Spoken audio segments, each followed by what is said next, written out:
Today I'm very lucky to be interviewing Kelly Blanchard. She is the author of Someday I'll Be Redeemed. Thank you so much for agreeing to do this interview. Can you tell our listeners a little bit about yourself? Well, hello. I'm a writer. I write science fiction and fantasy, and I really blend them into one genre. I don't just do one or the other. I just use both of them. As you have the medieval elements and you have the advanced technology. So that's what I write the most. So amazing. Now, how many books have you written so far? Well, have I written? Yeah. I've written quite a few, but have I published? I've only published one. Oh, okay. But you have written several. Yes. Actually, today I just finished the third book in the series that I'm working to publish right now. So, and that means I'm going to then publish the second book. Awesome. Awesome. Yeah. Now, did you always see yourself as being a writer? Oh, yes, always. Loved to write even when you were young, right? Oh, yes, exactly. When I was a child, my mom told me that as soon as I learned how to do quotation marks, I started writing stories. That's awesome.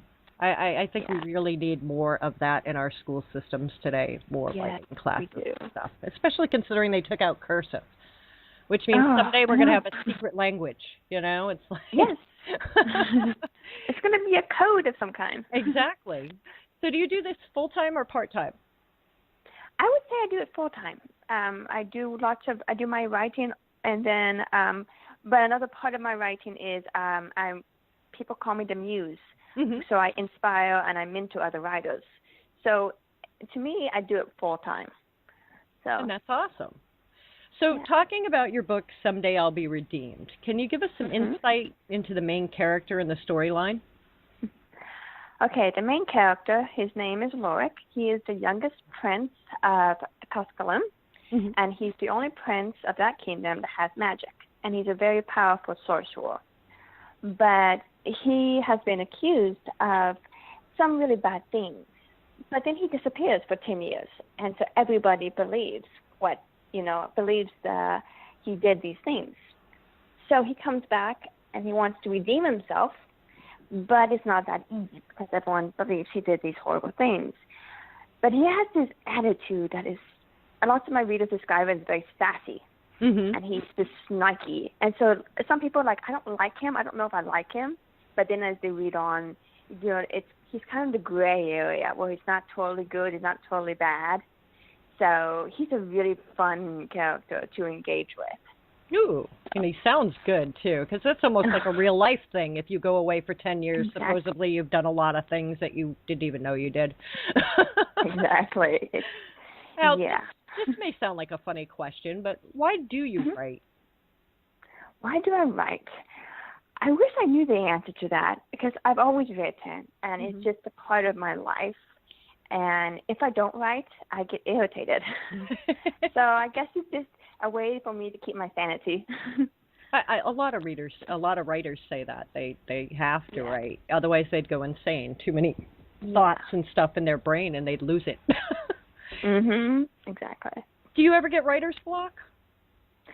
I do, but I have a wonderful boyfriend who talks me through it, and he helps me just break it down so I can just write on through it. And that's good. It's great when you have support. Support is always awesome. It really is. Now, do you set a special time or a place where you do all your writing? Normally I write first thing in the morning. I get up and I write 2,000 words. I might write in my office or in my bedroom, depending on which one's more comfortable. Do you use a typewriter, a computer, longhand? I actually write on my laptop, and if I get really stuck, I would do things longhand, but normally I write on my laptop. Laptops seem to be the easiest, too, because you can take them with you if you want to go outside for a while, too. Exactly. Yeah. And how much research do you do when you do writing? Well, it just depends on what I'm writing about. I mean, sometimes I've done like years worth of research, and then other times I just, ask a question, and that will be my research. So it just really depends on what the research is. Like if it's a medical research, I'll ask my boyfriend because he works in the ER, and I just, hey, what about this? Mm-hmm. And so he tells me how it works. So.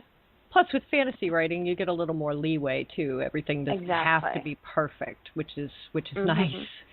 Now, what was the hardest part about writing this book? The hardest part about writing the book, I would say it was really just ending it, and because I just wanted it to keep going because I loved the book. I mean, I loved the entire series. It became a series by accident. I thought it was going to be one book, and I ended up writing 3. So, and even now that I finished the series, I don't know if I have plans for the characters in other series. So I'm not sure if it's even complete yet. So that's what I would say was the hardest part, is just finding the ending and making sure that it's satisfying for the readers. Mm-hmm. And it must be hard finding the ending between books too, as well. How to end book 1 going into book 2, and how to end book 2 going into book 3. Yes, it is. And then trying to craft the beginning to be just right. So. Yeah. Now, what was the easiest part of writing? I would say it's how the characters came to me. I have a lot of characters in my book. I mean, a huge cast, and each one has a distinct personality. And it's really hard at times to make sure that each character is different from each other. Mm-hmm. So I would say, but it was also the easiest part for me because I have a huge family, and so I know what personalities are like. Yes. And some characters just came to me, and it was so much. They make me laugh out loud, and I'm just like, oh, I just hope my readers will laugh too. Mm-hmm. So. Now, did you? Yeah, I can speak. Really, I can. Do you do your own editing? Because I do. Well, I do. Well, I do my own editing at first, and my own revision, and then I do send it off to somebody before I publish it, and I have all go over it and so forth. Because I found that I miss things. Yeah, I think, and we are probably our most worst critics too. If you're writing your own book and trying to edit it, I mean, I can get to chapter 3 in my book. I have several times, and then start it all over again because I didn't like it. So I think what I need to do is just sit down and write and get it done, and then not touch it again. Yeah, that's it. It's a good idea. Just write it, put it away, focus on something else, and then when you're done, go back to what you wrote. Yeah. Yeah. Now, how did you publish this book, and why did you choose that way to publish it? I went through CreateSpace, and I was self-published that way. And the reason why I chose it was because I had lots of friends, writer friends who were published, and they all encouraged me to go this way. I wanted to go with a different different way, but it was expensive. So I was like, okay, you know what? Everyone keeps talking about this, so I'll just do it. So I did, and I really liked how it's turned out. So yeah, I've heard with a lot of people who self-publish, their biggest thing is they get to keep control of their books, and especially if you're writing more than one book in a series. I've heard really bad horror stories of people who have gone with publishers, and if the first book didn't sell well, they won't pick up the second book, which is horrible for the reader. Because we get stuck going, okay, there should be another ending to this. What is this? And we don't get the opportunity to read that book. And as a reader, that's not fair, publishers. Stop that. It's a series. You need to publish them all. Okay. Exactly. I mean, the control is very important. My book has some unique style inside of them, and I was worried that publishers wouldn't really accept it. They would want me to change the way I did it, but I was like, no, I need it to be written this way because it has to be written this way. So that's why I went with self-publishing, so I would have that control. Now, what authors have inspired you? Oh, I really haven't had too many.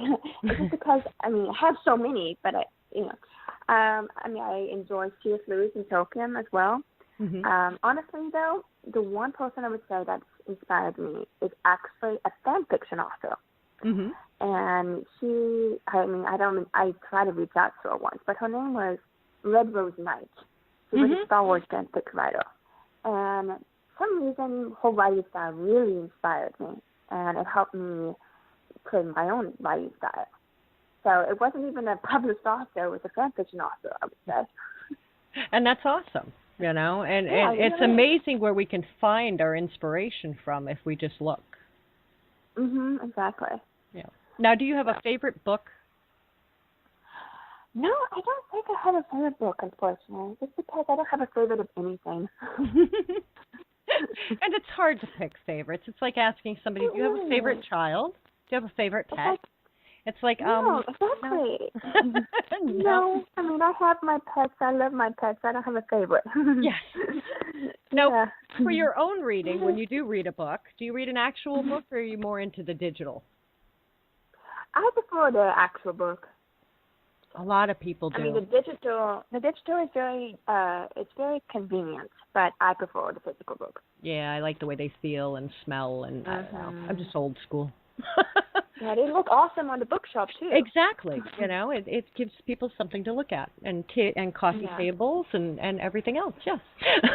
Exactly. Now, are you working on anything specific right now? Well, as of today, I just finished writing the third book of my series. So I am going to pause, and then I am going to go back to the second book and focus on editing that one, and then I'm going to publish that. And after that, I'm going to write the pre-sequel to this series. So there's lots of books to look forward to. So if you guys pick up the first book now, the second book won't be too far behind, and the third book, and see, Yeah, exactly. Do you have any advice for aspiring writers? Well, my one word of advice would be, don't worry about publishing the very first book that you completely write, because you need to focus on building your craft, your voice, your style. Discover how you write. And then once you understand how you write, then you can write a book, and then you can focus on learning how to publish. Because so many people say, I'm going to write this book, I'm going to publish it, but they don't know how to write dialogue or how to write description, how to do character development, how to handle the plot. And then on top of all that, they try to worry about publishing.